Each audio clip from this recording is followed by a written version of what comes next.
That was the hardest Warriors watch, in my opinion, since Game 7 against the Cleveland Cavaliers. You and I already talked this out a little bit. The only other game that even would bring about this kind of emotion would be the injury game against the Toronto Raptors. But for me, that's a different, that's like a devastation of just like, oh my gosh, like it the castle crumbled right in front of our eyes. But this one, and with so many different possible answers, 888-957-9570. Ramona Shelburne, who was in the Warrior locker room after the game, joins us in an hour. We got the good Doc Feely today. We'll have a couple of quick injury questions and talk about Gary Payton's intestines. And then Steve Kerr at 5 o'clock with a pair of tickets to tomorrow night's game. Other than that, it is you at 888-957-9570 answering the question, why are you so angry today? What's your answer? I mean, where do I begin? Yeah. Where do I begin? Wherever you want. I'll start at the top, which is they lost to the Lakers. And I hate the Lakers. I grew up in the Bay Area, and I've been a Warrior fan since I can remember. I was born in the 60s, and in the 70s and 80s, I used to drive from my tiny little home in Marin with my brother Mike. Shout out Mikey 1.0. And we would go to many a game in Oakland, and we'd go to Laker games, and the Lakers won. The Lakers were champions. The Warriors stunk. I hate the Lakers. And so I'll start with that as the top line of it. The next line down for me, I don't hate LeBron James, but I want him to lose. Yeah. I like when he loses, and I like when the Warriors beat LeBron James, which is why I love this dynasty even more than ever before. And so to see them lose to the Lakers, to see them lose to LeBron James hurts even more. And I guess the third line, and I'm going to go all the way down A through Z today because there are so many reasons why last night is exactly what you talked about, Mark. The most painful loss since Father's Day of 2016 when they lost Game 7 of the NBA Finals. The third line of it was they should have won that game. They had that game. They outplayed the Lakers in that game. There was no reason why they lost that game. Now, there are reasons, yes, and you could say the referees, whatever. I'm not ever going to do that. No, that's not the reason. To me, the biggest reason is that the Lakers got Lonnie Walker IV to come on and play, and he was better than any other player on the floor. There were 5 Hall of Famers on the court in the end of that game, not counting Lonnie Walker IV, and he was the best player on the court. So you mean they got, let me see if I understand you. The Lakers got production from a player who used to get a lot of minutes, but then he got less minutes. Yeah. But he stayed ready, and instead of complaining and pouting, talking about what should be happening, because he knows best, he sat there on a team that is governed by LeBron James and Anthony Davis and said, you know what, let me keep my attitude right because my time might come. And LeBron spoke about it after the game and said, I've been telling him all these weeks and months, your time is going to come. And then when my time comes, I am my absolute best self. I am the absolute best version of myself because I kept my mentals right instead of going to that place. You know, I love it, and I don't mean this sarcastically. No, I love it. You're speaking life right now. I love it when you tease me for my positivity. I love it, and you know that I love it. You're super positive. There's a reason why I do so much work to keep my mind there, and it's a very simple answer. There's nothing for you on the other side. There's nothing for you over there, Jordan and Jonathan. There's nothing for you over in the wallowing in your misery. There's nothing for you with a goose egg in the box score. To sit there then, shut everybody out, turn your back, put in AirPods, and then when you finally talk because you're cajoled into doing so, you come out and say that this is a lack of opportunity. Somehow Jordan Poole, I'm now supposed to believe, has not played enough minutes the last 2 years? That's what I'm supposed to believe?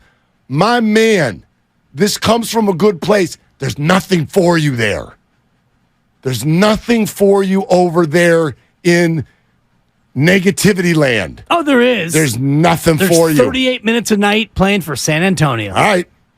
Have a great time. That's what's there for him. Have a great time. We'll see you at the end of your career when nobody remembers a damn thing. Lonnie Walker IV played more minutes in the fourth quarter than Jordan Poole did in the entire game. That's correct. And think about that in terms of, Jordan Poole, let Poole cook, and he's the third Splash Brother, and Pool Party, and Money Time, and all the rest of it. He was unplayable again, as I have mentioned now, for weeks and weeks on end. And then not only that, but Mark, you just highlighted it.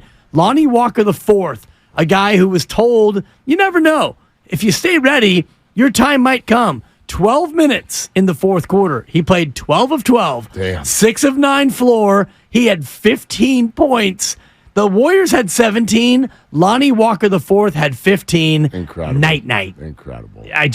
It's incredible, and it's nauseating. Yeah. And for those moments in the day where you can step out of fandom and just see Lonnie Walker IV for the story that he is. good for him. And for the human interest of moments like that. Yeah. It's great, but it also, it just brings out jealousy. It brings out jealousy because the supposed future of the Warriors franchise in the form of two different people are kicking chairs and whining and talking to Andre Iguodala to see if they can figure out what's wrong with everything that's gone on. It's an odd thing for me to come in today, I know, and be the most upset at two people who combined for 10 game minutes last night. But that's where I am. Sure, Klay Thompson's decisions were awful. Of course they were. And yes, in the moment, I am completely frustrated with the NBA refs' inability to see when somebody's pulling the wool over their eyes. I'm not even mad at the refs. I'm mad at the whole situation. They're fooled. They're fooled repeatedly, and the Lakers are very good at it, flying in the stands, falling over. And yes, I know, but every NBA team does it. Well, yeah, every NBA team does it a little bit. The Lakers do it a lot of bit, and they're getting away with it consistently, and it makes me mad. But what's number one on my list? I cannot stand it, and this is Warrior basketball and everywhere else for that matter. I can't stand it when people think that they're owed something when they just haven't done a damn thing yet. They haven't done a damn thing yet. And for Jordan, who has quite frankly shrunk every time the moment gets bigger, so far in his young career, he becomes a lesser version of himself. And then here's Lonnie Walker. Here's Moses Moody, who becomes a bigger and a better version of himself. He's closer. Just when the world needs them the most. Golly, I mean, that's such a lesson to everybody, no matter who you are, no matter what you do. That's such a lesson. And it brings us to a point, and I like, we got a lot of months to go through this. Yeah. But I wonder where the Warrior fan base is in terms of whether or not Jordan Poole, if this relationship is even salvageable. I don't know if Warrior fans are even going to welcome him on the team, and I don't know if he even wants to be here. That's the thing. I don't think he does. No. His behavior suggests that he has no interest in being here anymore. 10 minutes, 0 of 4 floor, 0 of 2 from 3, 3 rebounds, 2 assists, 2 turnovers, and that's all for Jordan Poole. That's all, folks.